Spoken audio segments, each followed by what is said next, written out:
राहुल और जय, आज मैं इतना खुश हूँ कि मेरे पास शब्द नहीं है बताने के लिए। अरे भाई 6 साल के बाद अपने दोनों बेटों को एक साथ देखने का एक बाप को जो खुशी होती है ना, तुम उसका अंदाजा भी नहीं लगा सकते। बाबूजी, राहुल, जय, जल्दी आइए, खाना तैयार है। आप लोग भी प्लीज आइए। आओ बेटा, जल्दी आओ, खाना तैयार है। हाँ भाई मेरे मिक्की माउस। क्या खाएंगे भैया? मिक्की बेटा आप क्यों? ये हलवा लीजिए ना, नीता ने खास आपके लिए ही तो बनाया है, लीजिए। अरे वाह। तो बेटा मिक्की, भूख लगी है ना? वाह क्या स्वादिष्ट हलवा है, मजा आ गया। बाबूजी, आज शिल्पा ने खाने में बहुत ज्यादा प्यार डाला है, इसीलिए खाना इतना टेस्टी लग रहा है सबको।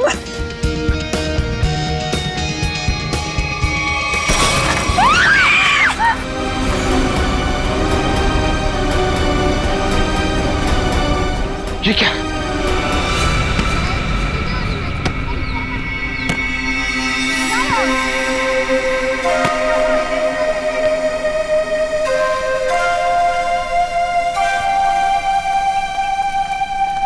अरे प्रकाश अंकल, आप यहाँ? अंकल नमस्ते। नमस्ते अंकल। नमस्ते। अंकल मैं तेज बीविंग में रहता हूँ। माफ करना बेटा, मेरा ध्यान कहीं और था। कोई बात नहीं। अंकल आप यहाँ धूप में अकेले बैठ के क्या कर रहे हैं? बेटा सुनील घर की चाबी देना भूल गया, पर फिक्र की कोई बात नहीं, वो आता ही होगा। अंकल तो हम सुनील जी को फोन लगा देते हैं, उन्हें तो आते आते शाम हो जाएगी। अरे नहीं, काम के वक्त उसको फोन करके परेशान मत करो। जैसी आपकी मर्जी अंकल, लेकिन कम से कम आप हमारे घर पे आके इंतजार कर लीजिए। नहीं मुझे चलेगा, मुझे अकेला छोड़ दो।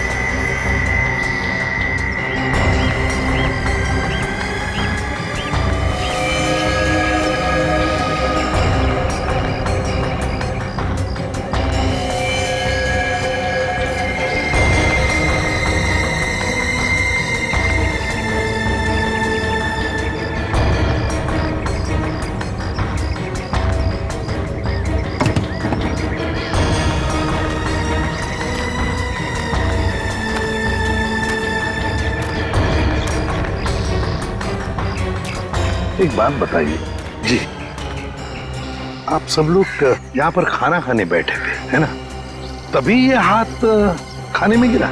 जी सर। ऐसा डरावना हाथ तो हमने पहले कभी देखा ही नहीं, और सर हम तो एकदम से डर गए थे।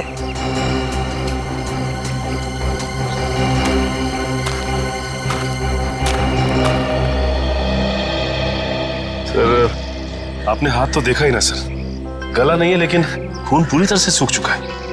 बहुत बुरी हालत से काटा है ये हाथ। अगर ये हालत इस हाथ की है, वही सोच रहा हूँ जिसका ये हाथ काटा गया है उसके और शरीर के हिस्से का क्या किया होगा। सर क्या ये हाथ देख के हम पता नहीं लगा सकते कि ये आदमी का हाथ है या किसी औरत का हाथ है? ये तो साळुंखे बताएगा, उसका काम है।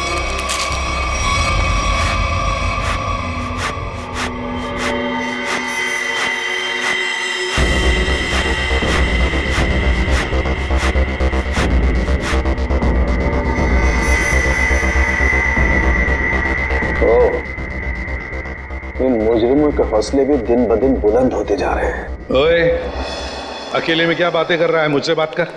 क्या पता चला, बताओ जल्दी। बस जिस किसी का भी हाथ है उसका डीएनए मरने वाले की कहानी पुकार पुकार कर बता रहा है। ऐसी क्या कहानी बता रहा है सर? सचिन, जिस किसी का ये हाथ है उसकी उम्र 40 से 45 साल की है। तो बॉस, इसके साथ जो कुछ हुआ है उसे सोच करके भी रोंगटे खड़े हो जाते हैं। रोंगटे खड़े हो जाते? क्यों सालूंके साहब?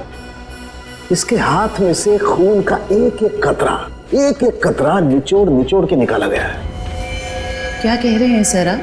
इतना कुछ किया गया इस बेचारे के साथ इसे मारने से पहले? हाँ, और ये सुइयां, ये तारे, ये सब इस हाथ के प्रेशर को, वॉल्यूम को और डेंसिटी को बता रहे हैं। लेकिन सर जब आदमी मर चुका है और उसके हाथ में खून ही नहीं है तो प्रेशर कैसा? एक डेड बॉडी का भी एक निश्चित वॉल्यूम, निश्चित प्रेशर और निश्चित डेंसिटी होती है, लेकिन इसके मुर्दा शरीर का वो डेंसिटी, वो वॉल्यूम और वो प्रेशर तीनों कम है। और ये हाथ देखो बॉस, इस हाथ को देखने से लगता है कि किसी ने बहुत ही क्लिनिकली, सर्जिकली इस हाथ को काटा है। अच्छा, मतलब किसी ऐसे आदमी ने ये काम किया है जो मेडिकल के बारे में जानता है, शायद डॉक्टरी पेशे का हो सकता है। लेकिन ये है कौन, ये जानने से पहले हमें ये पता लगाना होगा कि ये हाथ किस आदमी का है, और ये हमें इस हाथ के ऊपर मिली अंगूठी ही बता सकती है। लेकिन सर उस अंगूठी को तो जंग लग गया था ना? हाँ, अंगूठी को जंग लग गया था, इसीलिए बॉस उस अंगूठी को ब्रिंजोन कार्बाइड नाम के केमिकल में डाला है ताकि जंग हट जाए और उस अंगूठी का असली रूप हमारे सामने आ जाए। एक मिनट।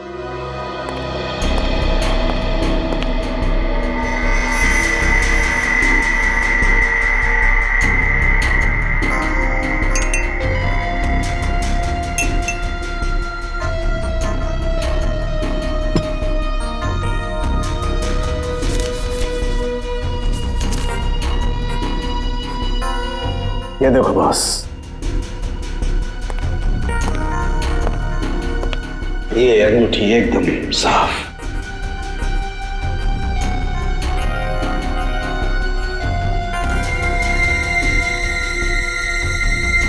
ये क्या है? इस अंगूठी के अंदर दो अल्फाबेट्स इनग्रेव किए हुए हैं, आर वी। सर, ये दो अक्षर आर और वी, इनसे कैसे पता चलेगा उस आदमी के बारे में? यही तो हमारा काम है ना फ्रेडी, पता लगाना। सिर्फ इन दो अक्षरों से, आर और वी। फ्रेडी, इससे भी छोटे सुराग से हमें पता चल सकता है मुजरिम कौन है। सर, हो सकता है ये आरवी मरने वाले के नाम का इनिशियल हो सकते हैं, और सचिन ये भी हो सकता है कि वो इनिशियल्स आर वी पत्नी के भी हो। वो अंगूठी शायद शादी की अंगूठी हो। सर, एक और बात, वो अंगूठी प्लैटिनम में बनाई गई थी। सर, ऐसी अंगूठियां आसानी से बाजार में मिलती नहीं है, खास ऑर्डर देकर बनवाई जाती है। बिल्कुल सही। बस उस अंगूठी का फोटोग्राफ शहर में जितने भी जौहरी है उन सबको भेज दो, पता चल जाएगा किस जौहरी ने वो अंगूठी बनाई थी और किसके लिए। Are we. Yes sir. Sir, एक बात समझ में नहीं आ रही कि अगर ये खूनी आरवी को मारना ही चाहता था तो आसान मौत भी तो दे सकता था, ये काटने की क्या जरूरत? सचिन मरने वाले की पहचान छुपाना चाहता था, वो पहचान छुपाना चाहता था। सर आपसे मिलने कुछ लोग आए हैं और वो कह रहे हैं कि अर्जेंट है। बुलाओ। आइए। नमस्ते सर। आइए, बताइए क्या बात है? सर, एक बहुत ही बड़ी मुसीबत आ गई है, बस आप ही हैं जो हमारी मदद कर सकते हैं। मुसीबत? कैसी मुसीबत? सर, हम लोग मोतीलाल नगर की रोज सोसाइटी से आए हैं। हमारे बिल्डिंग में एक बुजुर्ग रहते थे, प्रकाश जी। रहते थे मतलब? क्या आप नहीं रहते? सर, कल तक तो थे। सोसाइटी के पार्क में बैठे हुए देखा था हमने उन्हें, बोरिया बिस्तर बांध के बैठे थे। तो आप लोगों ने जाकर उनसे पूछा नहीं कि क्या बात है, क्या तकलीफ है, हैं? पता नहीं सर, हमने उनसे पूछा तो कुछ अजीब सा बड़बड़ाने लगे। सर, उनके बाहर बैठने की कुछ ना कुछ वजह जरूर है।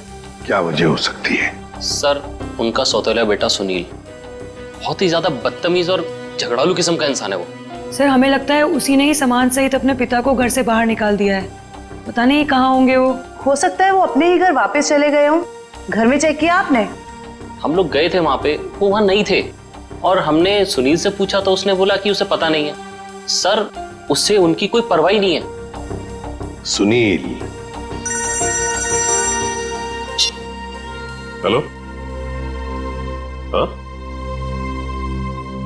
कहां पे? एक मिनट, आप क्या नाम बताया आपने? मालती? ठीक है, देखिए आप लोग चिंता मत कीजिए, आप सिर्फ उनकी फोटो भिजवाइए हमें, हम देखते हैं। सर, मालती नाम की हाउसवाइफ इंदिरा नगर से गायब है सर। इंदिरा नगर से मालती और मोतीलाल नगर से एक बुजुर्ग, दोनों के दोनों गायब है। इन दोनों के घर जाना पड़ेगा, पूछताछ करनी पड़ेगी।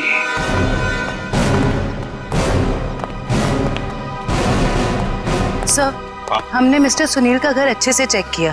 प्रकाश जी नहीं है वहाँ पे, और ना ही कोई ऐसा सुराग मिला है जिससे प्रकाश जी के बारे में कुछ पता चल सके। सर, मैंने कहा था ना कि मुझे कुछ नहीं पता कि वो कहाँ चले गए। प्रकाश जी तुम्हारे सौतेले पिता थे, तुम्हारे उनके साथ अक्सर झगड़े हुआ करते थे, है ना? क्यों? सर, झगड़े होते थे, पर किस घर में झगड़े नहीं होते। इसमें सौतेली वाली बात कहाँ से आ गई सर? सगे बाप बेटों में भी तो झगड़ा होता है ना। मैंने उन्हें हमेशा सखी से ज्यादा समझा। अगर इतना प्यार था तो फिर उन्हें बाहर क्यों छोड़ दिया? सर, उन पे घर की डुप्लीकेट चाबी थी, चाहते तो घर में बैठ सकते थे।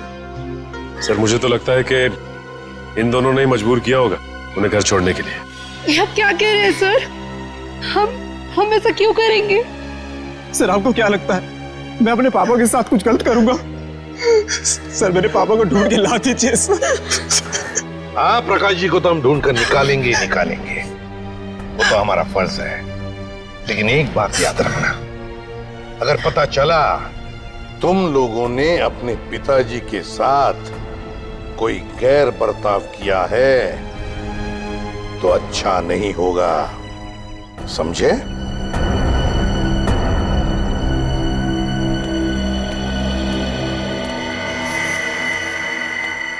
सर, ये वो लेटर है जो मालती छोड़ के गई थी। जरा बच्चों को अंदर लेके जाओ।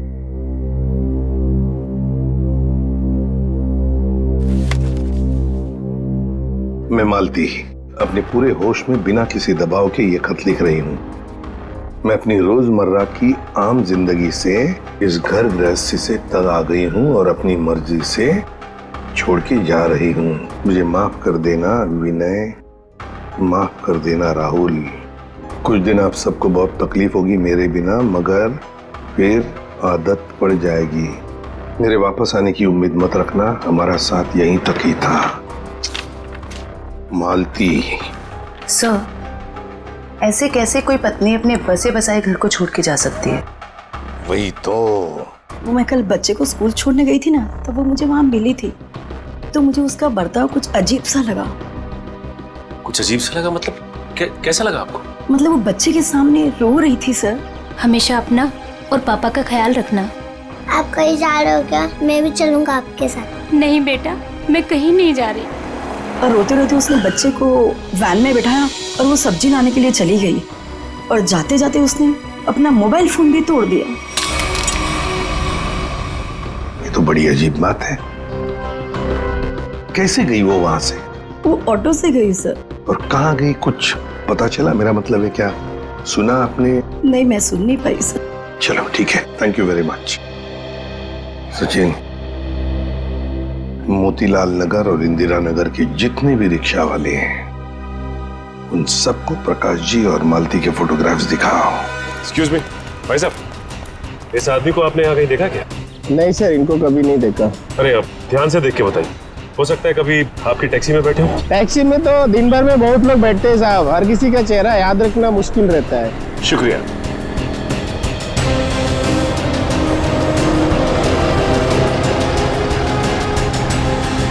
भाई साहब, आप देखिए इन्हें, कहीं देखा है आपने? इस बुजुर्ग आदमी को तो मैंने पिंजर की खाड़ी के पास छोड़ा था। पिंजर की खाड़ी?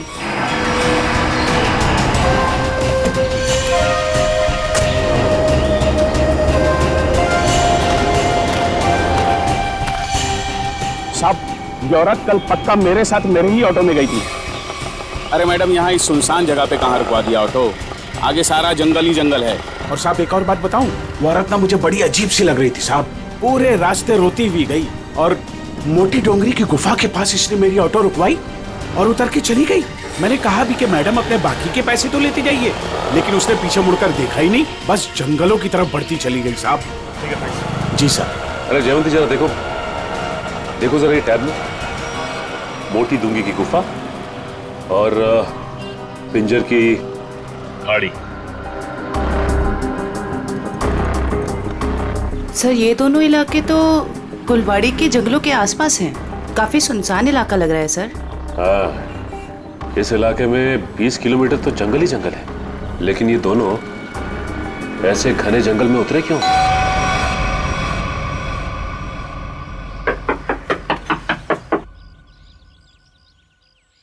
बड़ी अजीब बात है, रिंग पे आरवी गुदा है और नाम हितेन कुमार।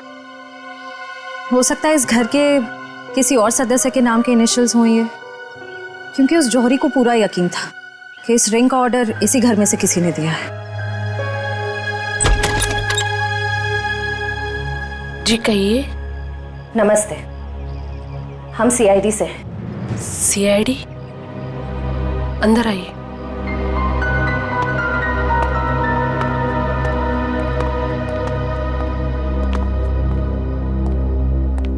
जी हितेन ठीक तो है ना? कहाँ है वो? आप उन्हें साथ नहीं लेके आए?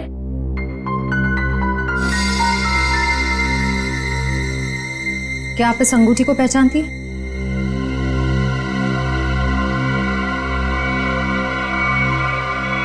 संभालिए अपने आप को। मैम ये लीजिए।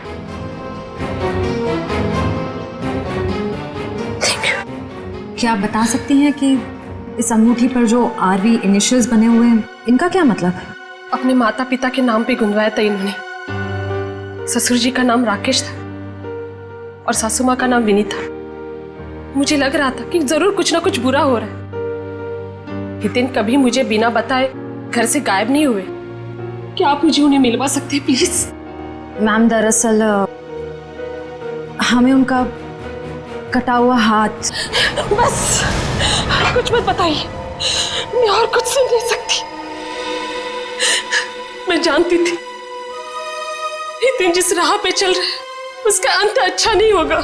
हमें भी पता चल चुका है कि वो किसी गलत काम में शामिल थे, इसलिए आपने उनके गायब होने की रिपोर्ट नहीं दर्ज कराई।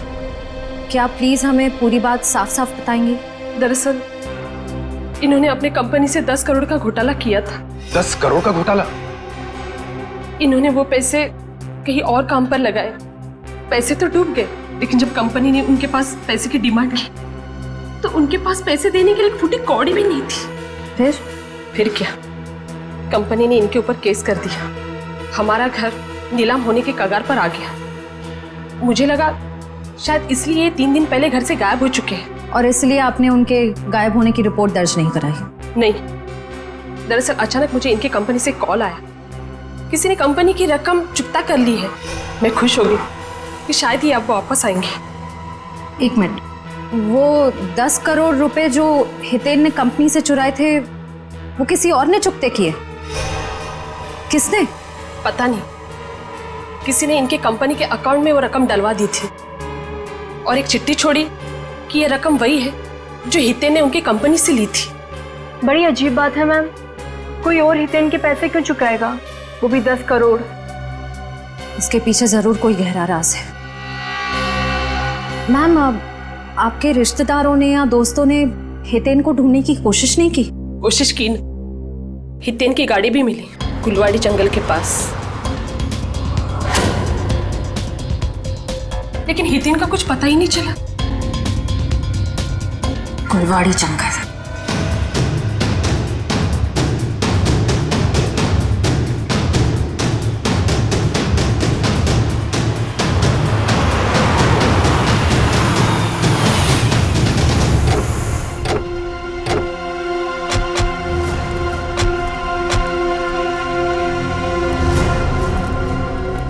सर ये जंगल तो काफी डरावना है। प्रकाश जी और मालती यहाँ क्या करने आए होंगे? हो सकता है उन्हें झांसा दे के लाया गया हो या जबरदस्ती यहाँ ले आया गया हो।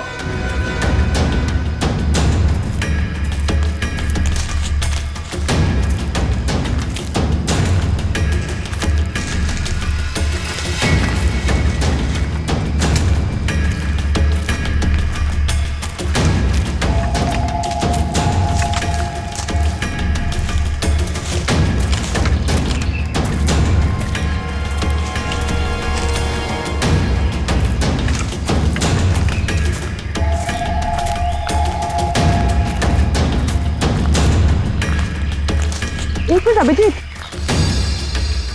वो देखो।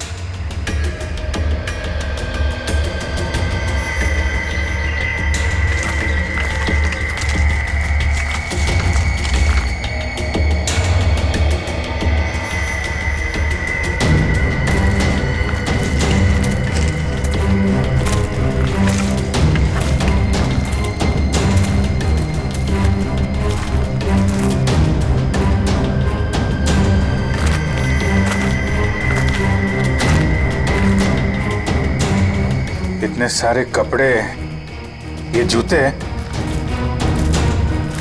ओह माय गॉड, खून देखा?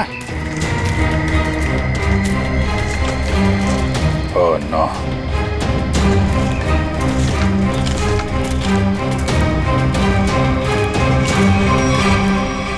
ये खोपड़ियां, ये हड्डियां, ये जंगल के अंदर चल क्या रहा है?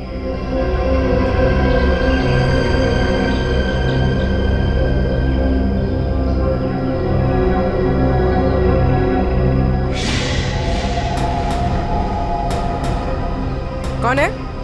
कौन है वहां?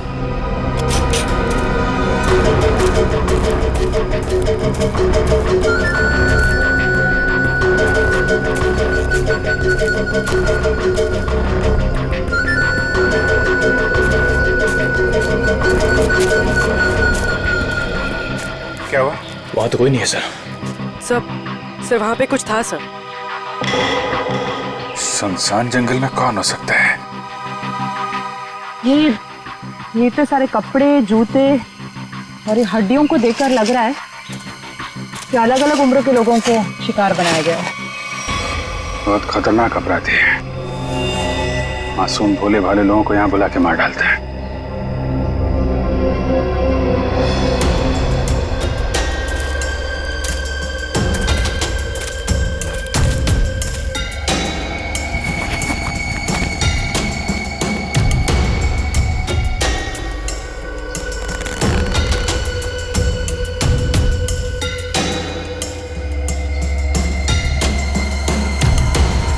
प्रकाश जी कब आ गई है?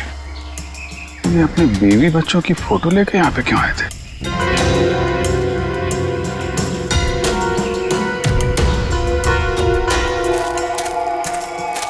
ए रुको! क्या हुआ? सर वहां पर कुछ अजीब सा था सर। गाड़ी की आवाज सर, जंगल में कोई आया है। तुम लोग देखो जरा जाके।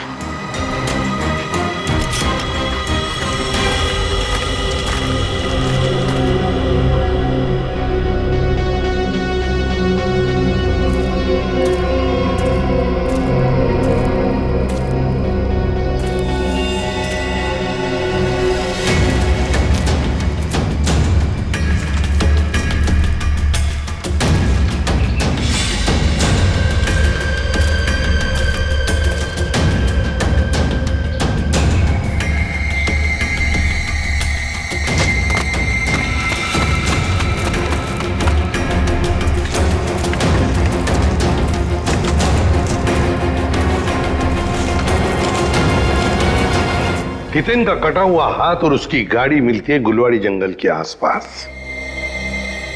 समझ में नहीं आ रहा, पता नहीं क्यों सचे मुझे ऐसे लग रहा है कि हितेन का केस, मालती का केस और प्रकाश जी का केस, इन तीनों केसेस का आपस में कोई ना कोई संबंध है, कोई ना कोई संबंध है।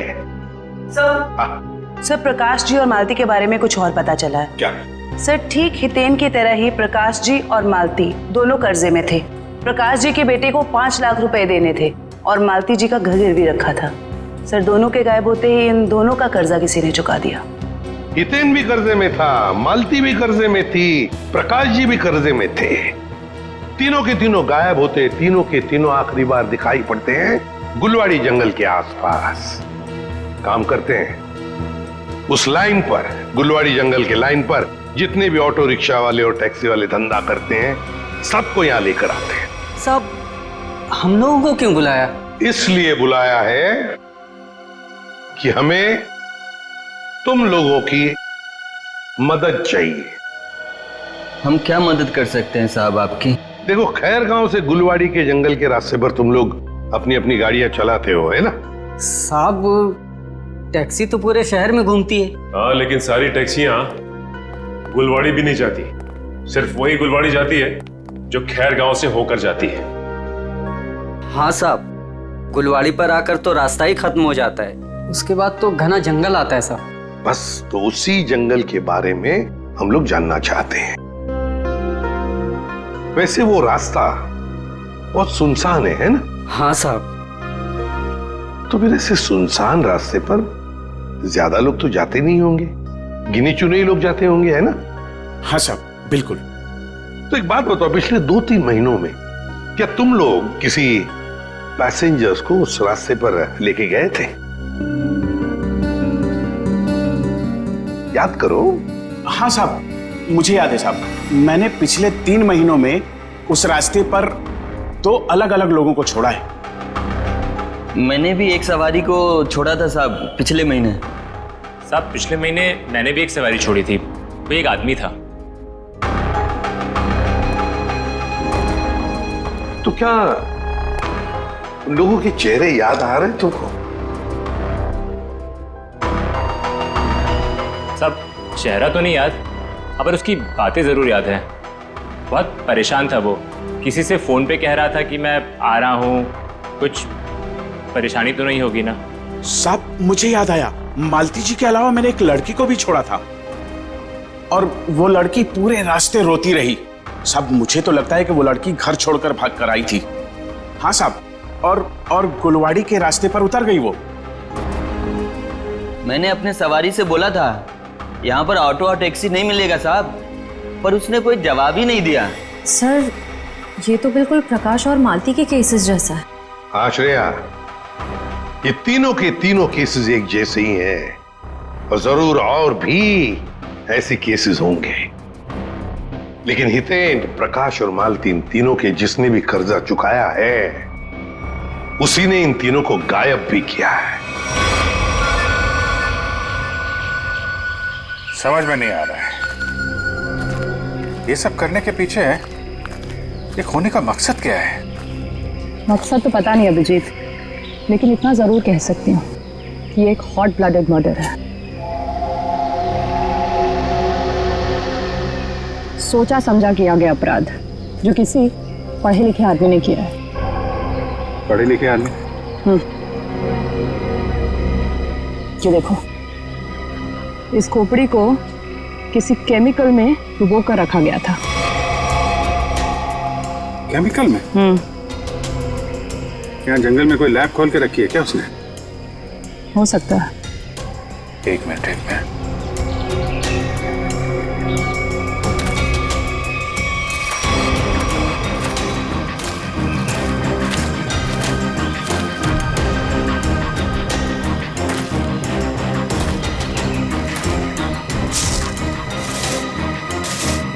ये देखा? जंगल में पाइप कैसे आ गई? लेकिन नक्शा में तो कोई पाइप वगैरह नहीं थी। वही तो, कहीं ये पाइप भी उन अपराधियों ने तो नहीं लगाई है? काटो जरा सा। निखिल, गाड़ी की आवाज उसी वक्त आई जब हम जंगल में थे। ये कोई संयोग नहीं है। मतलब मुजरिम को भनक लग गई थी हमारे जंगल में आने की। भले ही भनक लग गई हो, लेकिन हमारे हाथों से बचेंगे नहीं हमको।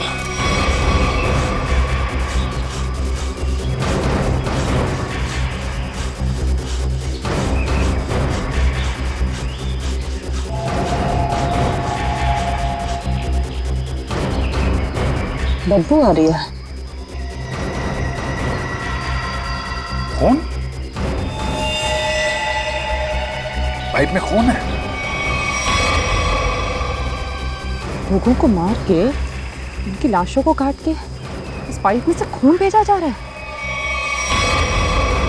इसे एक आदमी का काम नहीं है, ये पूरा का पूरा गिरोह है।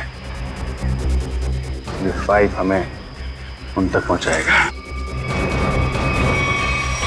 सर मैंने मिसिंग पर्संस ब्यूरो से पता लगा, सर जंगल के पास जो जो लोग गायब हुए थे वो सब कर्जे में डूबे हुए थे। जो जो लोग उस गुलवाड़ी जंगल में गायब हुए सब कर्जे में डूबे हुए हैं। मतलब मेरा शक सही था, ये कोई संयोग नहीं, सोच समझ के बनाया हुआ प्लान है ये, कर्जे में डूबे लोगों को निशाना बनाने का। सर लगता है ये कोई सीरियल किलर है जो कर्जे में डूबे लोगों को ही अपना शिकार बना रहा है। सर सचिन, वो तो हम पता लगा ही लेंगे। ये प्रकाश, हितेन और मालती, इन तीनों के फोन रिकॉर्ड चेक किए? Yes sir. क्या पता चला? सर इन तीनों के फोन रिकॉर्ड्स में 3 नंबर ऐसे हैं जो कॉमन है। किस किस के फोन नंबर्स है वो? सर 2 नंबर तो बंद आ रहे हैं और तीसरा नंबर किसका है इसका पता नहीं चला है, लेकिन सर इस तीसरे नंबर से किसी जया को फोन किया गया है परसों। तीसरे नंबर से जया को फोन किया गया है, तो फिर लगता है जया की जान को खतरा है। जया की जान को खतरा है। श्रेया, इस जया को फोन करो, पूछो उससे क्या वो किसी कर्जे में डूबी है क्या।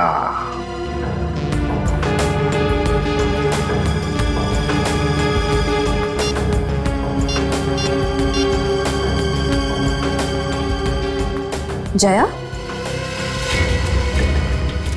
निखिल, ये देखो टायर के निशान। टायर के निशान? अगर टायर के निशान यहाँ है तो गाड़ी भी यहीं कहीं आसपास होनी चाहिए।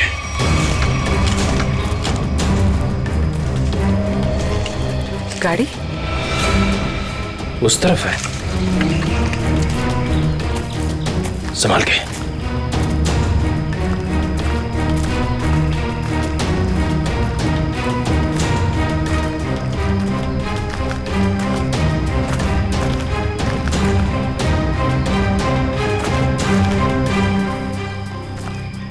यहाँ तो आसपास कोई नहीं है। इंजन अभी भी गर्म है, मतलब जो कोई भी इस जीप में आया है यहीं आसपास है। इतने सारे डब्बे?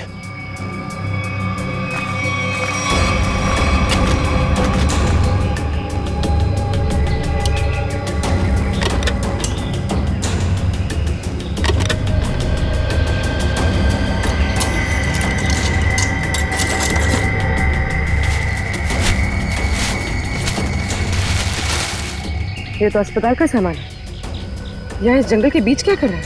वही तो।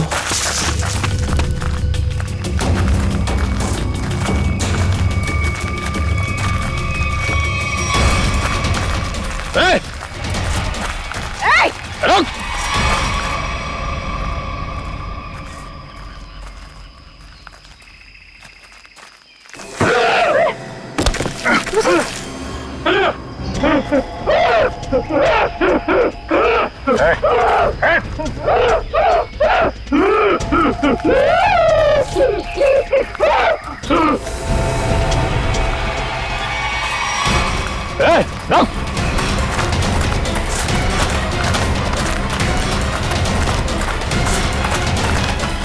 देखो क्या क्या है, क्या बात है? तो बोलो क्या बोलना चाहते हो? कैसे ने तो को नहीं मारा। मैं इसके दिमागी हालत देख के तो नहीं लगता ये। देखो ठीक है, तुम जाओ यहाँ से अभी। चलो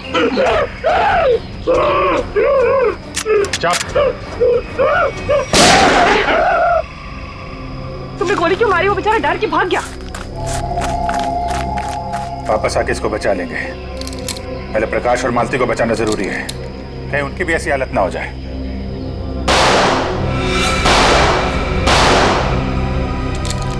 गोली की आवाज? कहीं निखिल पूरी मुसीबत में तो नहीं? लेकिन उन्हें ढूंढेंगे कैसे अभी? जिधर से गोली की आवाज आई है उधर। देखो प्लीज, जब तक मुझे पैसे नहीं मिलेंगे तुम फोन पे ही रहना।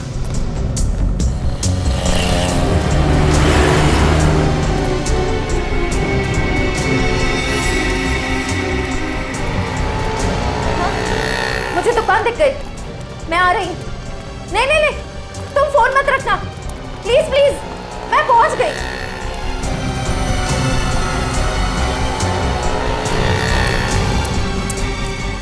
भाई साहब वो मिट्टी का तेल दो ना।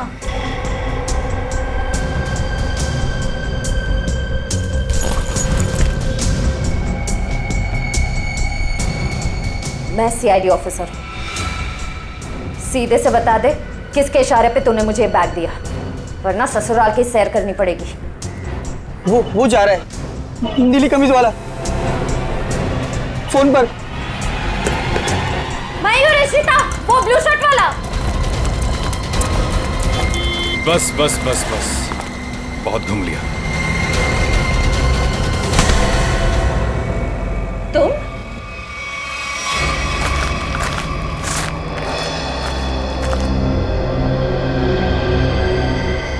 घसीटने के निशान।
लग जा।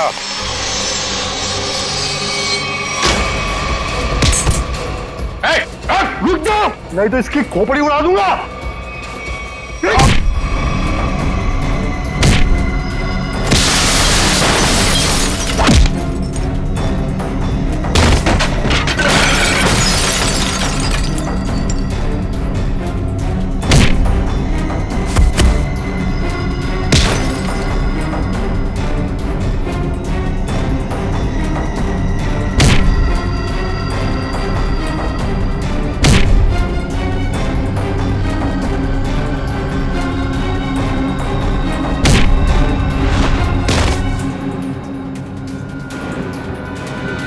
कि बस लगी तो नहीं?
पूर्वी, उसका नकाब उसका ये साथी उतारेगा। उतार उसका मास्क। सर, ये वो लेटर है जो मालती छोड़ के गई थी।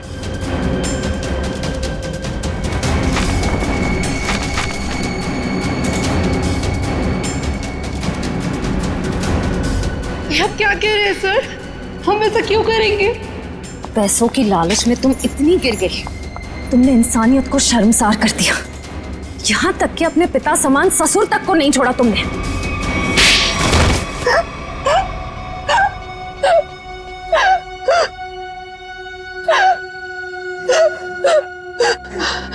मैंने जो कुछ भी किया लोगों की मर्जी से किया और उन्हें उनके बलिदान का दाम भी दिया। गलत। लोगों की मजबूरी का नाजायज फायदा उठाया तुम लोगों ने। उनके शरीर के अंगों का काला कारोबार कर रहे थे तुम लोग। क्यों? क्योंकि आपकी सरकार ने मेरा डॉक्टर का लाइसेंस कैंसिल कर दिया था। कमाल है, तुम्हारा लाइसेंस रद्द कर दिया तो तुमने लोगों को मारना शुरू कर दिया।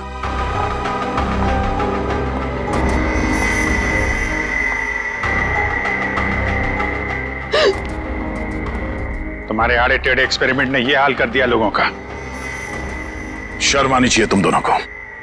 इतना नीचे गिर गए कि अपने घर वालों को तक नहीं छोड़ा तुम लोगों ने।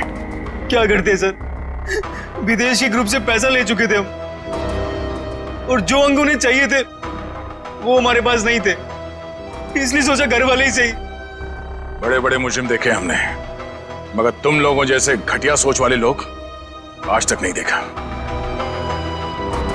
बीमार हो तुम लोग, इस समाज में रहने लायक नहीं हो। किस्मत अच्छी हुई तो जिंदगी भर जेल में सड़ोगे, वरना आसार तो यही है कि अदालत फांसी देगी तुम्हें। ले जाओ इन्हें। चलो।